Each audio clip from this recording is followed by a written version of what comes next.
بسم اللہ الرحمن الرحیم نحمده ونصلی علی رسولہ الکریم اما بعد بسم اللہ الرحمن الرحیم۔ عزیز طلبہ، آج ہم کنز الدقائق حصہ دوم سبق نمبر 352 شروع کر رہے ہیں۔ اس سبق میں ہم کنز الدقائق فصل فی مسائل شتہ سے متعلق پڑھیں گے۔ آج کے اس سبق میں ہم مسائل شتہ میں سے وکالت اور صلح سے متعلق متفرق مسائل پڑھیں گے۔ تو عزیز طلبہ، آتے ہیں کتاب کی طرف۔ سب سے پہلے ہم عبارت پڑھتے ہیں۔ قال الآخر وکلت ببيع هذا فسكت صار وكيلا وكلها بطلاقها لا يملك عزلها وكلتك بكذا على أني متى عزلتك فأنت وكيلي يقول في عزله عزلتك ثم عزلتك ولو قال كلما عزلتك فأنت وكيلي يقول رجعت عن الوكالة المعلقة وعزلتك عن الوكالة المنجزة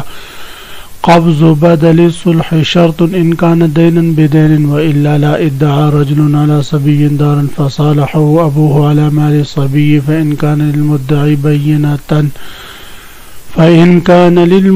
بينة جاز إن كان بمثل القيمة أو أكثر مما يتغابن الناس فيه وإن لم يكن له بينة أو كانت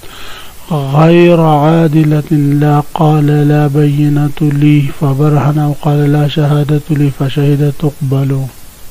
قال الآخر، یہاں سے مصنف علیہ الرحمہ یہ مسئلہ بیان فرما رہے ہیں کہ ایک شخص نے دوسرے سے کہا وکلتک ببیع ھذا، میں نے تجھے اس چیز کے بیچنے کا وکیل بنا دیا، یعنی تو میرا وکیل ہے اس چیز کو بیچنے میں۔ فسکتا، پس وہ وکیل خاموش رہا، مخاطب اس کی وکالت کو رد یا قبول کرنے سے خاموش رہا، کچھ بھی نہ بولا۔ بعد میں صار وکیلاً، تو اس کی یہ خاموشی اس کے وکیل بننے پر قرینہ ہوگی۔ السکوت یدل علی الرضا، ہم یہ کہیں گے کہ گویا کہ اس نے اس کی وکالت قبول کر لی اور یہ اب اس کا وکیل ہے، لہذا یہ وکیل، یہ مخاطب اس چیز کو بیچ سکتا ہے۔ وکلتک ببیع ھذا، اگر کوئی شخص دوسرے سے کہے میں نے تجھے اس چیز کے بیچنے کا وکیل بنایا، فسکتا، وہ خاموش رہا، صار وکیلاً، تو یہ مخاطب وکیل بن جائے گا۔ وکلھا بطلاقھا لا یملک عزلھا، اس عبارت میں مصنف علیہ الرحمہ یہ مسئلہ بیان فرما رہے ہیں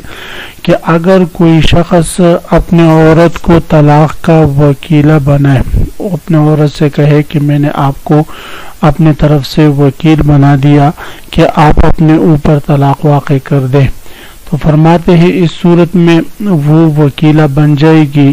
لیکن یہاں پر طلاق کی وکیلہ اس کو بنانا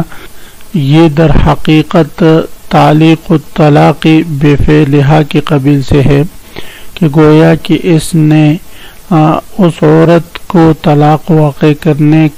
کو معلق کیا ہے اس عورت کے فعل سے، اور جب تعلیق الطلاق بفعلھا ہو جائے تو اب اس سے یہ رجوع کرنا مرد کے لیے جائز نہیں ہوتا، اس لیے کہ یہ یمین کے قبیل سے ہوتے ہیں اور یہ یمین کہلاتا ہے۔ جب یہ یمین کے قائم مقام ہوا تو اب مرد کے لیے اس سے رجوع کرنے کا اختیار نہیں ہوگا۔ تو اسی وجہ سے مصنف علیہ الرحمہ فرماتے وکلھا بطلاقھا، اگر کوئی شخص اپنی بیوی کو اس پر طلاق واقع کرنے کا وکیلہ بنائے تو فرماتے ہیں لا یملک عزلھا، پھر شوہر اس عورت کو طلاق واقع کرنے سے معزول نہیں کر سکتا، اس وکالت سے معزول نہیں کر سکتا، اس لیے کہ یہ تعلیق الطلاق ہوئی، یہ یمین کے قائم مقام ہے اور یمین سے پھر رجوع کرنا یہ درست نہیں۔ وکلتک بکذا علی انی متی عزلتک فانت وکیلی، اس عبارت میں مصنف علیہ الرحمہ یہ مسئلہ بیان فرما رہے ہیں کہ اگر کوئی شخص دوسرے سے کہتا ہے میں نے آپ کو وکیل بنایا ہے اس شرط پر کہ جب بھی میں آپ کو معزول کروں تو آپ میرا وکیل ہی رہیں گے یعنی میں نے آپ کو وکیل بنایا، جب بھی میں آپ کو معزول کروں تو میرے معزول ہونے کے بعد بھی آپ میرے وکیل رہیں گے۔ تو فرماتے ہیں جب بھی وہ اس کو معزول کرے گا تو ظاہر ہے وہ وکیل ہی رہے گا۔ تو اب ایسے وکیل کو معزول کرنے کا طریقہ کیا ہے؟ تو فرماتے ہیں اس کو معزول کرنے کا طریقہ یہ ہے کہ موکل 2 مرتبہ اسے کہے گا عزلتک، ایک مرتبہ معزول کرنے کے بعد خود وکیل بن جائے گا، تو دوبارہ اس کو معزول کر دے تو اس کی وکالت ختم ہو جائے گی، یعنی 2 مرتبہ کہنا ضروری ہوگا۔ وکلتک بکذا علی انی متى عزلتک فانت وکیلی، اگر کوئی شخص دوسرے سے کہتے ہیں میں نے آپ کو اس کام کا وکیل بنا دیا اس شرط پر کہ متى عزلتک، جب بھی میں تجھے معزول کروں، فانت وکیلی، تو آپ میرا وکیل ہی رہیں گے۔ یقول فی عزلہ، تو ایسے وکیل کو معزول کرنے میں موکل کہے عزلتک ثم عزلتک، 2 مرتبہ کہے۔ ولو قال کلما عزلتک فانت وکیلی، ہاں اگر موکل نے بڑے جذبات میں آ کر کلما کے ساتھ کہا کہ کلما عزلتک فانت وکیلی، کہ جب بھی میں تجھے معزول کروں تو آپ میرے وکیل ہی رہیں گے، تو آپ کلما تو جو ہے وہ ابدیت چاہتا ہے، اور ہمیشہ ہمیشہ جب بھی یہ معزول کرے گا تو وہ اس کا وکیل ہی رہے گا۔ تو اس صورت میں ایسے وکیل کو معزول کرنے کا طریقہ یہ ہے کہ سب سے پہلے موکل وکالت معلقہ سے رجوع کر لے کہ میں رجعت عن الوکالت المعلقہ، میں وکالت معلقہ سے رجوع کرتا ہوں کیونکہ اس نے وکالت کو کلما کے ساتھ معلق کیا تھا، تو لہذا سب سے پہلے اس وکالت معلقہ سے رجوع کرو، اور اس کے بعد پھر ساتھ یہ بھی کہ عزلتک عن الوکالت المنجزہ، میں وکالت منجزہ سے بھی تجھے معزول کرتا ہوں۔ ولو قال کلما عزلتک، اگر کسی شخص مخاطب سے کہے جب بھی میں تجھے معزول کروں، جب کبھی بھی میں تجھے معزول کروں، فانت وکیلی، تو میرا وکیل ہو گئی۔ یقولو، تو اور اگر موکل اس کو معزول کرنا چاہتا ہے تو وہ کہے گا رجعت عن الوکالت المعلقہ، میں نے آپ کو وکالت معلقہ سے معزول کر دیا، وعزلتک عن الوکالت المنجزہ، اور میں نے تجھے وکالت منجزہ سے بھی معزول کر دیا۔ عزیز طلبہ، یہاں پر مصنف علیہ الرحمہ نے فرمایا ہے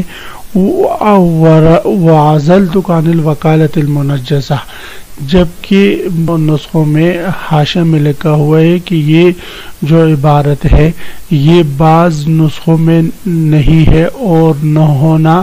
اور بعض نسخوں میں جو ہے منجزہ کے بجائے جو ہے وہ معلقہ آیا ہوا ہے۔ یہ جیسے کہ محشی فرماتے اعلم انه كان عبارت المتن فی النسخۃ المطبوعۃ هكذا رجعت عن الوکالت المنجزہ، عام کنز کے نسخوں میں جو شائع ہے جو مطبوع ہے ان میں لکھا ہوا ہے وهذه العبارۃ مع كونها مخالفۃ لما اثبته جميع الشراح كانت ناقصۃ ايضا لا تفي بالمقصود۔ فرماتے ہیں کہ یہ جو عبارت ہے یہ تو مصنف علیہ الرحمہ کے مدعا کے خلاف ہے۔ کیوں بھئی؟ اس لیے کہ اگر موکل صرف یوں کہے رجعت عن الوکالت المنجزہ تو یہ کلما سے جو وکیل اس نے بنایا ہے اس وکالت معلقہ سے تو اس سے معزول نہیں ہوگا، تو اس لیے فرماتے ہیں کہ جو متن کی عبارت ہے وہ اسی کے مطابق ہونا چاہیے جو شرح میں ساتھ لکھی ہوئی ہے،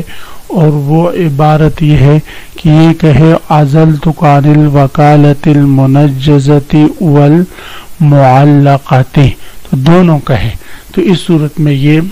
جو ہے پھر معزول ہو جائے گا۔ بہرحال وعزلتک عن الوکالت المنجزۃ والمعلقۃ ہونا چاہیے۔ قبض بدل الصلح شرط ان کان دینا بدین والا لا، اس عبارت میں مصنف علیہ الرحمہ یہ مسئلہ بیان فرما رہے ہیں۔ یہاں سے مصنف علیہ الرحمہ گویا کہ صلح سے متعلق متفرق مسائل شروع فرما رہے ہیں۔ اس عبارت میں جو مسئلہ بیان ہوا ہے اس کا حاصل یہ ہے کہ اگر کسی کے ذمے کچھ قرض روپے ہوں اور وہ اس قرض کے بدلے میں مدعا سے صلح کرنا چاہتا ہے، مدیون سے صلح کرنا چاہتا ہے، مثلا 30,000 روپے زید کے عمر پر قرض ہے. اب زید نے عمر پر دعویٰ کیا، عمر پر وہ پیسے ثابت ہو گئے. اب عمر کہتے میرے پاس فی الحال نہیں ہے، 2 مہینے کے بعد دوں گا، یا اس کے بدلے میں آپ کو یہ پیسے 2 مہینوں کے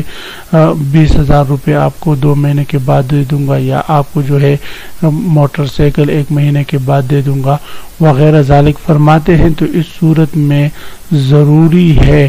کہ کسی ایک چیز پر مجلس عقد میں قبضہ ہو جائے جدا ہونے سے پہلے. کیوں بھئی؟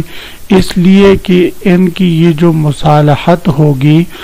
دین کے بدل میں، تو یہ مصالحت معاملے کو متضمن ہے. تو گویا کہ یہ ان کے درمیان اس دین کا اس 20,000 یا اس موٹر سائیکل سے معاملہ ہو رہا ہے، معاوضہ ہو رہا ہے. اور یہ جو معاوضہ ہے شرعی تکییف کے اعتبار سے یہ بیع الکالی بالکالی ہے، یا بیع الدین بالدین آپ اسے کہہ دیں. اور بیع الکالی بالکالی میں یہ ضابطہ ہے کہ مجلسی عقد ہی میں جانب واحد پر یا وزن میں سے ایک پر قبضہ کرنا ضروری ہے. لہذا اگر بغیر قبضے کی یہ الگ ہوگا تو پھر یہ جو ہے یہ درست نہیں ہوگا. تو یہی فرماتے قبض بدل صلح شرط ان کان دینا بدین، بدل صلح میں سے ایک پر قبضہ کرنا یہ شرط ہوگا. ان کان دین بدین، اگر بدل صلح یہ دین کے بدلے میں دین ہو، وَإِلَّا لَا، وگرنہ قبضہ شرط نہیں ہوگا. ادعا رجل علی صبی دارا فصالحہ ابوہ علی مال الصبی. اس عبارت میں مصنف علیہ الرحمہ یہ مسئلہ بیان فرما رہے ہیں کہ اگر کسی شخص نے کسی نابالغ بچے کے مکان پر دعویٰ کیا اور کہا کہ یہ مکان میرا ہے، اب مدعی کے ساتھ اس بچے کے والد نے مصالحت کر لی اس مکان کی قیمت پر، اور قیمت بھی اس کو اتنی دی جتنی اس مکان کی قیمت تھی، یا اس قیمت سے تھوڑی بہت زیادہ دے دی، جس سے عام لوگوں میں تھوڑا بہت جو ہے وہ دھوکہ ہو جاتے. اتنی زیادہ اس نے دے دی نہ سمجھ کر یا تجربہ نہ رکھ کر. تو فرماتے ہیں اب ہم دیکھیں گے کہ مدعی کا یہ دعویٰ بینہ کے ساتھ مضبوط تھا یا بغیر بینہ کے تھا. اگر مدعی کا یہ دعویٰ صحیح بینہ کے ساتھ، بینہ مستقیمہ کے ساتھ ثابت تھا، تو پھر اس صورت میں اس سبی کے والد کا سبی کے گھر کی طرف سے مصالحت کرنا اور اس کے مال میں سے اس گھر کی قیمت دینا یا تھوڑی بہت قیمت سے زائد دینا یہ تو جائز ہوگا. وجہ یہ ہے کہ والد نے سبی کے مال میں تصرف کر کے سبی کا گھر بچا دیا، جو اس کے لیے زیادہ فائدے کی چیز ہے. اور اگر اس مدعی نے اپنا وہ دعویٰ بینہ مستقیمہ سے ثابت نہیں کیا بلکہ ویسے دعویٰ کر لیا اور اس بچے کے والد نے اس کے ساتھ مصالحت کر لی، فرماتے اس صورت میں بچے کے والد کا یہ مصالحت کرنا اور بچے کے مال میں تصرف کرنا یہ جائز نہیں ہوگا، اس لیے کہ بغیر بینہ کہ اس کا دعویٰ وہ سبھی کے مال کو یا گھر کو کچھ نقصان نہیں پہنچا رہا تھا. لہذا اس ایسے دعوے کے بدلے میں مال دینا یہ درست نہیں تھا اس کے والد کے لیے. تو یہ فرماتے دار رجل علی صبی دارن، اگر کوئی آدمی سبی پر اس کے گھر کا دعویٰ کر لے، فصالحہ ابوہ، پس سبی کے والد نے اس مدعی سے مصالحت کر لی علی مال سبی، یہ سبی کے مال دے کر، فإن کان للمدعی بینۃ، پس اگر مدعی کا بینہ ہو جازت یہ مصالحت جائز ہوگا. وإن کان بمثل القیمت او اکثر، اگر جائز اس صورت میں ہوگا کہ اگر یہ صلح مثل قیمت یا مثل قیمت سے زائد پر ہوا ہو، اتنی زائد قیمت پر ہوا، مما یتغابن الناس فیہ، جس میں عام طور پر لوگوں کو دھوکہ ہو جاتا ہو. وإن لم یکن لہ بینۃ، اگر مدعی کے پاس بینہ نہ ہو، او کانت غیر عادلۃ، یا بینہ تو تھا لیکن وہ عادلہ نہ تھا، تو لا یجوز، اس صورت میں پھر یہ فیصلہ درست نہیں ہوگا اور اس کی مصالحت کرنا درست نہیں ہوگا، سبھی کا مال دینا جائز نہیں ہوگا. قال لا بینۃ لی فبرہنہ، صورت مسئلہ یہ ہے کہ اگر کوئی شخص مدعی دعویٰ کر لے، دعویٰ کے بعد فوراً قاضی کی عدالت میں کہ میرے پاس تو بینہ نہیں ہے لہذا میں دعویٰ کرتا ہوں یہ میری چیزیں، میں جھوٹ نہیں بولتا،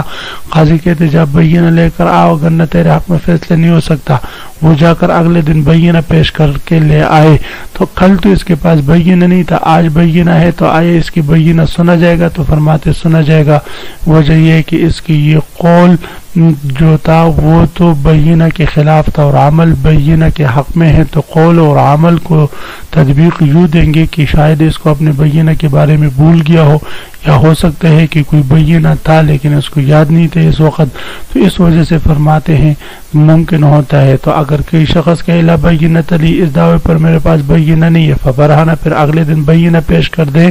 او قال لا شہادۃ لی، یا اگر کوئی شخص کہے بھئی اس بات میں کوئی گواہ نہیں ہے، اس کے دعوے پر کوئی گواہ نہیں ہے، اور پھر آ کر کل خود گواہی دے، فشہد، کل خود آ کر یہی بات یہی شخص جس نے گواہوں کی نفی کی تھی وہ خود آ کر یہاں پر جو ہے گواہی دے رہا ہے، تقبلو، تو یہاں پر گواہوں کی گواہی اور بینہ جو ہے یہ دونوں قبول کیا جائے گا، اور یوں سمجھا جائے گا کہ گویا ان کو اور جو ہے مدعی کو اپنے بینہ کے بارے میں بھول گیا تھا اور شاہد اپنے شہادت کے بارے میں بھول گیا تھا، اب یاد آیا تو اب یہ حق کے لیے ظاہر حاضر ہو چکے، تو اس لیے تقبل ان کی گواہی قبول کی جائے گی اور بینہ قبول کیا جائے گا۔ عزیز طلبہ، اسی کے ساتھ آج کے سبق اختتام ہوا۔ آج کے سبق میں ہم نے وکالت سے متعلق متفرق مسائل پڑھے اور اس کے بعد پھر ہم نے صلح سے متعلق مسائل پڑھے۔ آپ حضرات اس کو خوب غور سے سنیں سمجھے۔ اللہ ہم سب کا حامی و ناصر ہو، آمین۔ وآخر دعوانا ان الحمدللہ رب العالمین۔